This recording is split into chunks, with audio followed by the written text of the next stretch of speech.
주말 동안의 정치 이슈를 정리하고 이번 주에 가장 눈여겨볼 소식들 살펴보는 시간입니다. 시사구말리 문화일보의 이현종 논설위원 나오셨습니다. 안녕하십니까? 네, 안녕하세요. 네, 김보엽 기자 함께합니다. 안녕하십니까? 안녕하십니까? 예. 도쿄올림픽이 이번 주 금요일에 개막을 합니다. 예, 나흘 앞으로 다가왔고 원래 올림픽 한다 그러면은 뭐 외국 정상들도 많이 오기도 하고 그렇죠. 분위기 좋은 평화 올림픽 하겠다 다 그랬는데 이번 올림픽은 정말 뭐 말도 많고 탈도 많고 참 정말 힘듭니다. 이런 상황에서 한일 갈등이 더해지는 모양새가 또 벌어지고 말았는데 주한 일본 공사라는 사람이 문재인 대통령과 관련해서 부적절한 표현을 그것도 기자 앞에서 썼다고 해요. 이 일본 공사이면 외교관이잖아요. 그렇죠. 이런 말을 할 수 있을까요? 이게 이제 소마공사라고 지금 대사관의 2인자 격입니다. 주한 일본 대사관의 그렇죠. 2인자예요. 주한 일본 서열 2위. 2인자 격인데 네. 이제 JTBC 기자들하고 아마 오찬 모임을 한 것 같아요. 네. 뭐 저희들도 사실 뭐 이런 대사관 직원들하고 이제 비공식적으로 오찬 모임 같은 거 하면서 이제 주로 뭐 취재도 하고 있는 걸 하는데 아마 이 자리에서 이제 이런 이야기가 온 것 같습니다. 특히 이제 최근에 스가 정부가 문재인 정부하고는 이제 더 이상 대화를 하지 않겠다. 이게 이제 일본 쪽의 그런 분위기라고 그래요. 네. 이제 그런 것들을 이제 비춰봐서 이 지금 현재 문재인 정부가 이제 올림픽 지금 참가하느냐 안 하느냐 이런 여러 가지 문제가 있지 않습니까? 이 문제와 관련해서 이제 굉장히 부적절한 단어로 이제 대통령을 상당히 비난한 것이죠. 그러니까 사실 이 대사관의 이 공사 정도 되면 네. 이게 사실 뭐 공사 자리가 없습니다. 대부분 다 공적인 자리거든요. 그렇죠. 뭐 기자들이 또 그런 거 뭐 가리면서 만나겠습니까? 지금 외교라는 게 말이 전부잖아요. 네. 외교관의 말이라는 게 이게 사실은 뭐 말 한마디가 전쟁을 일으키기도 하고 굉장히 중요한 게 사실 외교관이 그 자질이거든요. 네. 근데도 불구하고 이렇게 너무나 노골적인 이야기를 썼다는 거. 이게 지금 상당히 문제가 되고 있는 것 같고 더군다나 지금 한일 관계가 지금 굉장히 민감한 시점입니다. 지금 문 대통령이 이제 올림픽 지금 개최 가느냐 안 가느냐 이 문제로 지금 상당히 지금 이 협상 중인 그런 상황인데 네. 그게 이제 공사 이야기가 이게 불쑥 나와버리니까 이것도 지금 좀 영향을 미치는 것 같고 또 지금 뭐 독도 지금 그 사진 문제, 그 지도 문제라든지 또 우리 대표단이 이제 그 문구 그 문구 뭐 12척에 있습니다. 그걸 패러디한 문구 그것도 지금 내리라고 해서 여러 가지 논란이 있다든지 어쨌거나 참 한일 관계가 계속 좀 악화되는 국면으로 가고 있는 것 같습니다. 예, 김보엽 기자는 이 상황 어떻게 보고 계세요? 만일 동일한 사항을 거꾸로 했다고 하면 네. 예를 들어서 일본에 있는 우리 외교관이 일본의 스가 총리를 향해서 그런 부적절한 표현을 썼다면 예. 우리 정부는 어떻게 해야 되는가. 저는 정부 차원에서 사과를 하고 그 외교관은 즉각 본국으로 송환해야 된다고 보거든요. 그렇죠. 그런데 아직까지 그런 조치들이 가시적인 조치들이 일본에서 이루어지고 있지 않잖아요. 네. 그리고 또 한 가지 좀 눈여겨볼 대목은 예전에 일본의 망언이 수십 년간 계속돼 왔지만 이제 격을 좀 달리하기 시작했다는 겁니다. 격을 달리한다는 거? 과거에는 네. 우리가 역사적으로 가해자다. 그렇지만 일본이 아니라 중국이나 러시아가 한국을 식민지 삼았으면 어땠겠냐. 우리가 식민지 삼아서 너네 더 잘 살기 좋아졌다. 식민지 때문에 너네 잘 사는 거 아니야? 발전난 거 아니야? 그렇죠. 이런 주장이 있었죠. 그리고 예전에. 위안부 문제나 이른바 위안부 문제나 강제징용 문제 역사적 왜곡을 일삼더라도 가해자라는 인식 위에 있었거든요. 그런데 최근에는 자신들이 피해자라는 생각을 하는 것 같아요. 예를 들어서 그 박근혜 정부에서 맺어진 위안부 협정 그리고 더 거슬러 올라가면 1965년 한일 협정 이런 것들을 한국이 지키지 않아서 우리가 피해를 보고 있다. 그래서 한국이 뭔가 답을 내놔야 되고 전향적인 조치를 해야 한일 관계가 정상화될 수 있다. 이런 식의 얘기를 하는 거죠. 네. 과거와는 이런 점이 좀 달라진 것 같습니다. 올림픽을 지금 개최하는 일본의 입장에서는 한국의 대통령이 개막식에 참석을 해 주길 바라지 않을까 싶거든요. 근데 이 공사의 발언 내용을 본다 그러면 이게 개인적인 건지 아니면 일본 정부의 속내가 반영된 건지는 모르겠는데 안 왔으면 좋겠다 이런 느낌인 것 같거든요. 그러니까 지금 이 발언을 보면 물론 뭐 일본 정부의 속내가 이제 포함되어 있겠죠. 왜 그러냐면 사실 이제 이 문재인 대통령 취임 이후에 한일 위안부 협상을 일단 이게 문제가 있다라고 해서 이제 이 협상 자체가 상당히 이제 거의 파기 수준까지 갔지 않습니까? 이제 그 이후로 한일 관계가 아베부터 시작해서 예. 굉장히 지금 악화되고 있고 스가 총리도 이거 이어서 지금 하고 있는 상황이고 그 이전에도 뭐 우리가 소재 부품 산업들에 대한 이제 수출 중단이라든지 이런 사태가 또 겪었고요. 굉장히 한일 관계가 이제 격화된 상황에서 지난 3.1절 때 이제 문 대통령이 뭔가 이걸 좀 풀어보겠다는 입장으로 이제 좀 선회를 했습니다. 그럼에도 불구하고 이제 일본 쪽에서는 여전히 뭔가 새로운 카드를 들고 와야 된다. 지난번 이제 한일 관계 악화되는 부분에 대한 뭔가 위안부 협정에 대한 다시 어떤 복귀라든지 뭐 등등 여러 가지 우리 쪽에 이제 카드를 요구를 했어요. 우리 보고 달라. 그렇죠. 그렇게 하지 않는 이상은 진정성을 보이지 않으면 예. 이 관계가 회복되기 어렵다는 이제 판단한 거죠. 예. 이제 그런 상황에서 이제 올림픽이 열리는 것이고 이제 문 대통령 입장에서 보면 바로 인접국에 열리기 때문에 이거는 뭐 예의상 또 국가 어떤 이 기본적으로 가야 된다는 것은 뭐 일반적인 원칙이지만 그러나 지금 현재 한일 관계가 이렇게 격화되어 보니까 우리 쪽에서는 이제 이번에 방문했을 때 스가 총리와의 정상회담을 기본적으로 필요하다. 근데 지금 일본 쪽에서는 한 10여 분 정도 그냥 만나는 거 그 정도로서 할 수밖에 없다. 이렇게 이제 입장 표명을 해온 거예요. 네. 이제 그렇다 보니 우리 입장에서는 아니 지금 정상회담도 하지 않는데 지금 간다는 게 문제가 되지 않느냐.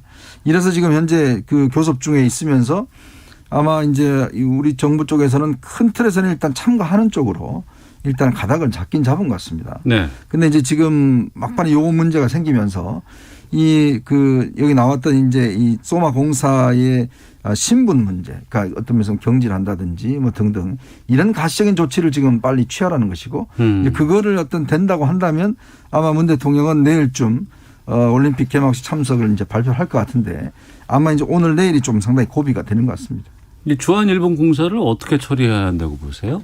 근데 이게 참 얼마 전에 청와대가 한일 정상회담 줄다리기 하면서 어떤 입장을 발표를 했냐면 예.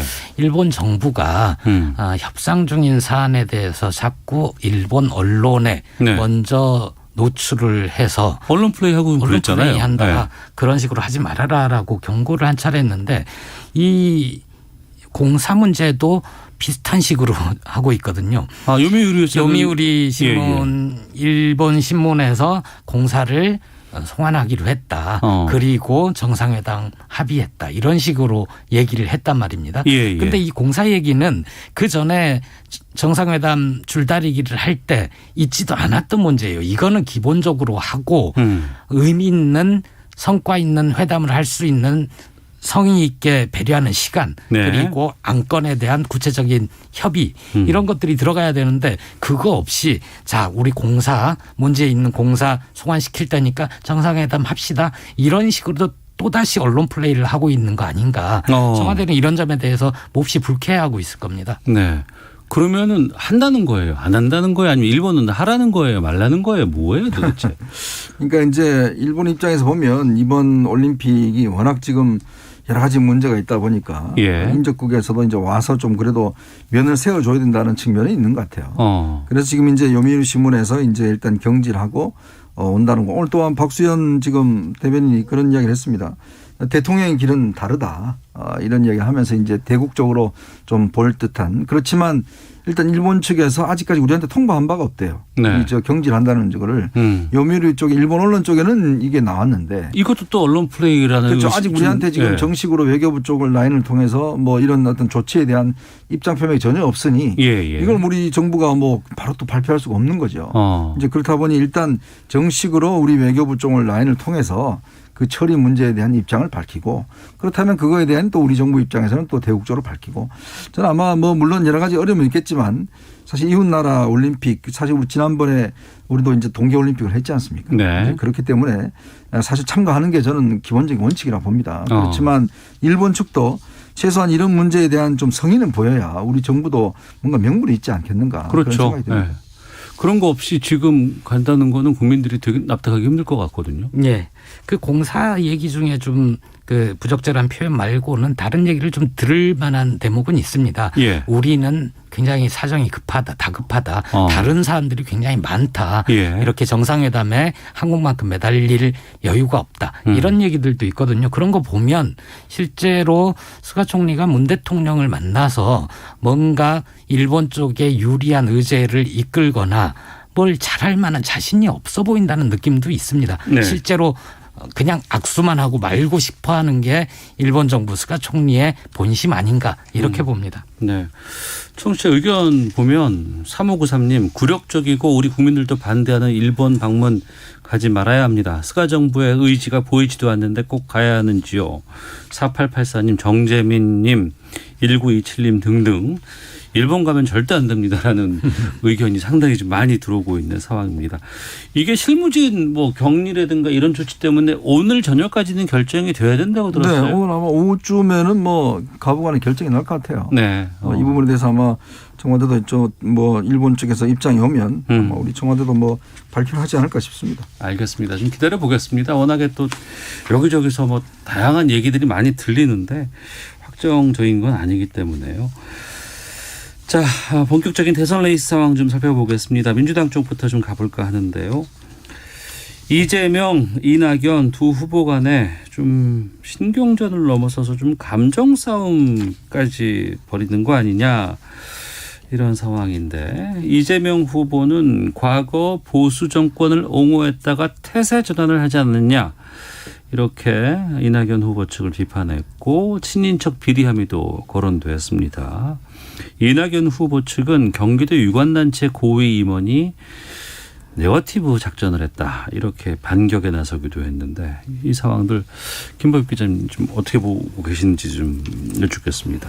1, 2위 간 경쟁 피할 수 없고요. 예. 2017년 생각해 보면 당시 아름답게 진행된 것 같지만 문재인, 이재명, 안희정 이런 후보들 간에 네. 공방 굉장히 치열했었습니다. 그래서 다시는 당을 같이 못할 사람인 것처럼 심지어 지지자들 간에도 예. 그런 감정적인 격돌을 겪기도 해서 저는 이게 끝은 아니다라고 봅니다. 점점 더 심해질 수도 있다고 보는데 더 심해질 수도 예. 있다. 근데 좀 안타까운 거는 어제 예. 두 후보가 모두 공의한 행사가 뭐냐면 정책 발표회입니다. 네.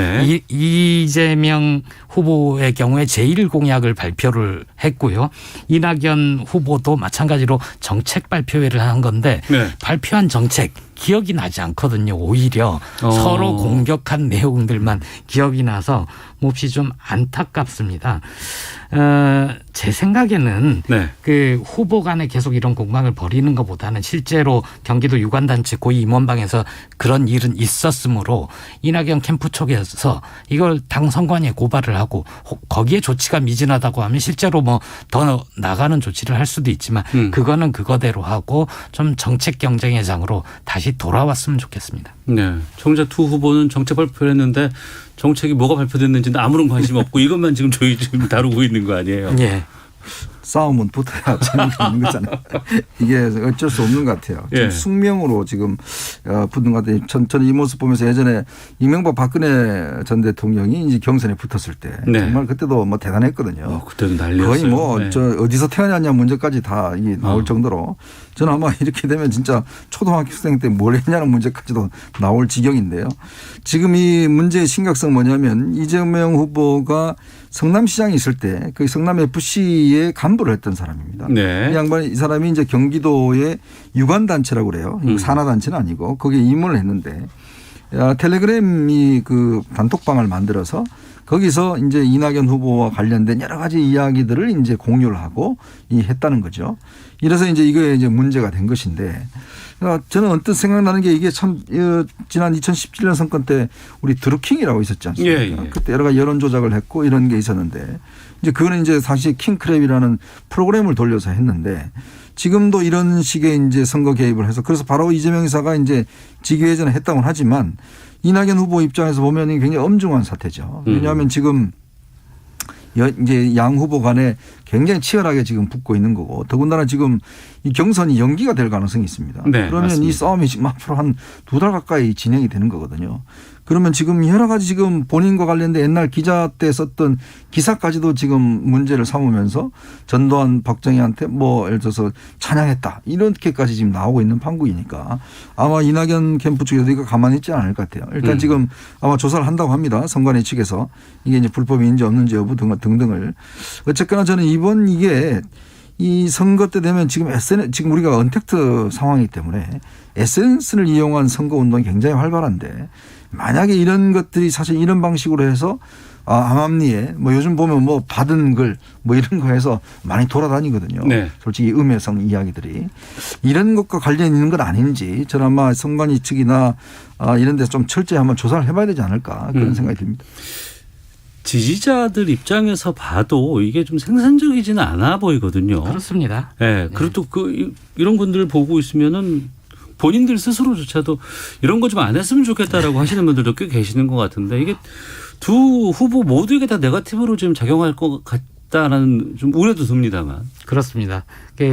특히 이재명 후보 같은 경우에 더 공격적으로 나온 이유는 네. 예비 경선 당시에 원팀 정신을 강조를 하면서 1위이다 보니까 공격은 집중되고 네. 방어하다가 수세적으로 몰려서 과거에 벌어놓던 점수까지 까먹을 위기에 처한 거 아니냐 이런 생각에 아니 나 원래 공격수였는데 나 수비만 하는 사람 아닌데 하면서 좀 태세 전환을 했단 말이에요. 네. 그러니까 더 격렬해질 수가 있는 거죠. 게다가 지금 이 군필 원팀 이거는 지금 우리 역풍을 이낙연 후보가 쪽에 상당히 뭐 받고 있는 상황이에요. 그러니까 이게 지금 군대 갔다 온 사람들 지금 이낙연 뭐 김두관 이제 박용진, 정세균, 뭐 정세균 이런 분들이 모여서 군필 원 누가 이거는 지지자가 올린 것 같아요. 이거는 네. 올린 게 아니라 이제 그렇게 해놓으니까 이재명 후보 입장에서는 아니 내가 군대 안 가고 싶어 안 갔냐. 내가 정말 소년공으로 어렸을 때 해서 팔을 다쳐서 뭐 이게 못 갔다. 그래서 또 본인은 또 본인 이 팔 사진을 또 올렸더라고요. 네. 참 이 그 자체도 저거 할 뿐더러 저는 이재명 사이트 대응도 솔직히 좀 그렇다 이 생각이 드는 게 이게 지금 지난번 바지 발언에 이어서 이번에 또 본인이 사진을 그러니까 신체 일부를 찍어서 이렇게 올리는 것 자체가 그냥 말로 해도 되지 않습니까? 이거는 뭐 왜냐하면 이재명 지사가 사실은 군대 안 갔다 온 그거 소년공 이야기라는 거는 웬만한 국민들은 다 알거든요. 충분히 말로 해도 되는 문제를 이렇게 직접 사진까지 찍어서 올리고 이런 걸 보면 이게 이제 점점 이 게이지 수 이제 뭐냐 이 분노 게이지가 높아져 가는 거예요. 그러니까 서로 어떤 면에서 보면 지난번 경선도 그랬지만 그래 나도 나 뭐 적극 대응하겠다 이런 방식으로 가버리면 이게 굉장히 어떤 통제할 수 없는 지경으로 가버려요. 네. 그러니까 말로 하면 안 믿으니까 그런 것 같은데요. 그 포스터가 좀 자극적이긴 했습니다. 뭐냐면 군필 여당 해서 군대 다녀온 그 후보들 사진 모아놓고 네. 미필 야당 해서 이재명 후보를 야당으로 몰아버렸거든요. 그거는 당신은 우리의 적이다라는 거잖아요. 경쟁자다라는 거잖아요. 거기에 대해서 다른 후보들이 그 나머지 세 후보들 정세균, 김두관, 박용진 후보 모두 부적절하다. 그리고 김두관 후보의 경우에는 내가 일찍 봤으면 빨리 조치를 취했을 텐데 늦게 봤다. 미안하다. 이재명 후보한테 사과까지 했단 말이에요. 그런데 이낙연 후보는 그거보다 경기도에서 했던 일이 더 심한 부정선거 아니냐 이런 식으로 나오는데 그거는 이낙연 후보가 그동안 가져왔던 품격 그런 거와는 좀 어울리지 않는다는 생각이 듭니다. 알겠습니다. 오늘 오후 5시에 아마 경선 연기를 어떻게 할 것인지에 대해서 최고위원회에서 결정을 한다고 그렇죠. 합니다. 네.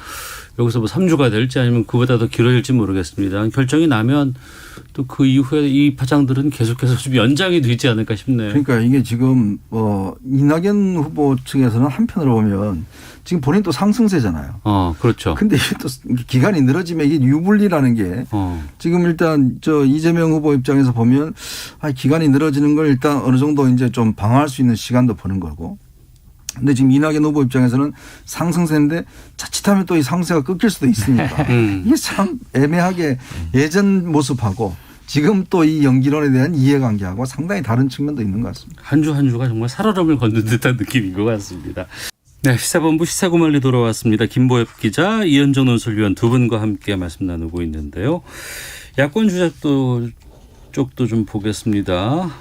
윤석열 전 총장은 여권의 심장이라고 할 수 있는 광주를 찾아서 5.18 민주묘지에 참배를 했습니다. 김의겸 의원이 SNS에 전두환 사형 구형은 가짜 무용담이다 이렇게 공개 저격하기도 했고 지금 윤석열 전 총장에 대한 여러 가지 상황들이 좀 뉴스가 꽤 많습니다. 어떻게 보고 계신지부터 좀 여쭤보도록 하겠습니다. 김보엽 기자, 지금 윤석열 총장은 어떤 상황 같으세요? 그거 먼저 말씀드리면, 예.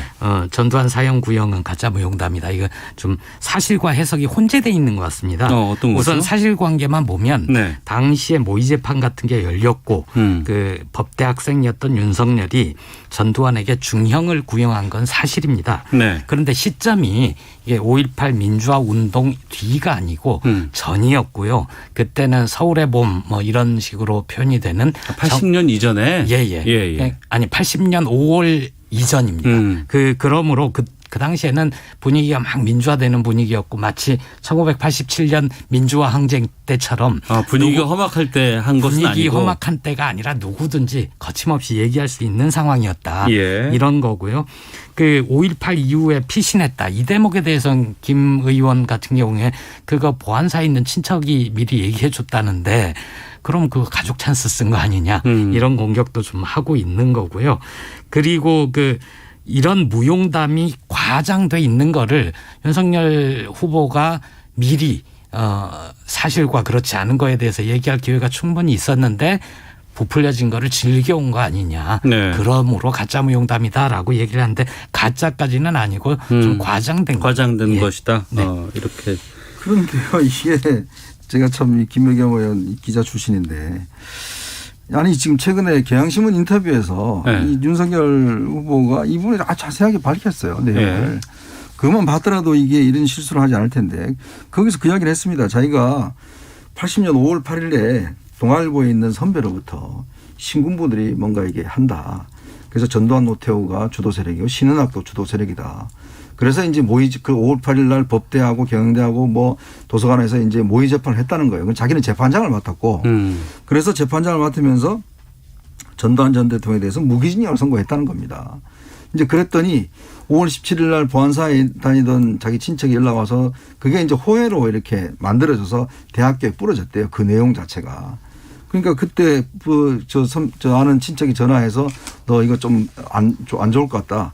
빨리 피신해 있으라. 그러면 이제 5월 7일 바로 이제 전이 아닙니까? 그래서 본인이 이제 강릉에 있는 쪽에 가서 한 3개월 이제 있다가 이제 왔다는 거예요. 이제 그 내용을 이미 저 언론 인터뷰에서 다 밝혔습니다. 네. 근데 그걸 가지고 지금 무슨 가짜 무용담이라고 이렇게 이야기하지 아니 좀 사실 확인을 해보고 좀 이야기를 하시지. 아니 본인이 이렇게 지금 다 이야기를 한 상황인데 이거를 지금 뭐 가짜 무용담이 부풀려졌다고 이야기하는 게 전 좀 이게 공격하더라도 우리가 기본적으로 기자 출신들은 팩트 확인이잖아요. 네. 근데 이게 본인 인터뷰를 통해서 다 밝혔는데도 불구하고 이렇게 이야기한다는 게 저는 좀 너무 좀 이 사안을 좀 잘못 보고 있는 게 아닌가 생각이 듭니다. 그러면 지금 이 야권의 이제 특히 원외 주자들 상황을 본다 그러면 지금 그래도 윤석열 전 총장이 가장 먼저 선언을 했고 가장 캠프도 먼저 꾸렸고 발빠른 행보들을 많이 하고 있는데 그닥 성과라든가 뭐 이런 것들이 잘 드러나진 않는 부분인 것 같습니다. 그건 어떻게 평가하세요? 6월 29일에 대선 출마 선언은 아니고 정치 참여 선언을 했던 거죠. 네. 원래는 가장 주목도가 높은 시점이잖아요. 그런 행사를 하고 나면 거기서 뭔가를 쫙 밝혔으면 그게 사람들 기억에 오래 남고 그게 지지율로 반영이 되고 그래야 되는데 실제로 우리가 보통 얘기하는 컨벤션 효과 거의 누리지 못했고요. 예. 오히려 최근에 지지율이 답보하거나 경향적으로 하향하고 있다. 이런 것들이 좀 나오고 있지 않습니까? 좀 걱정스러운 대목은 윤 후보가 그동안 나는 국민들의 바람에 불려 나왔다. 이렇게 소명론 이렇게 얘기를 많이 했거든요. 왜 당신이냐라고 거듭 질문을 해도 검찰총장 퇴직 이후에도 나에 대한 지지와 성원이 계속되고 있다. 국민들이 불러서 나왔다 이런 뜻인 거 아니에요? 그랬죠.